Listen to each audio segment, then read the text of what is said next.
दर्दों के एतबार से इस वक्त जो हम पेन किलर खाते हैं बहुत ज़्यादा, ये गुर्दों को फेल करती हैं और जिस्म में ख़राबियाँ पैदा करती हैं।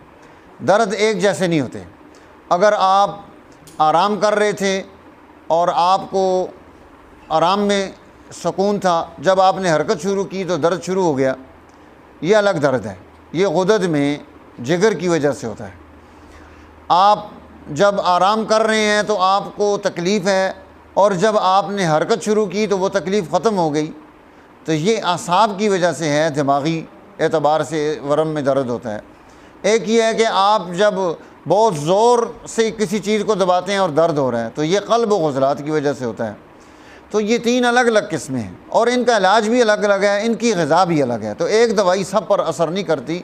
हमें अक़ल और समझ से काम लेना चाहिए और सही उसका इलाज करना चाहिए, ताकि हम जो है अपने आप को सेहतमंद बना सकें। शुक्रिया।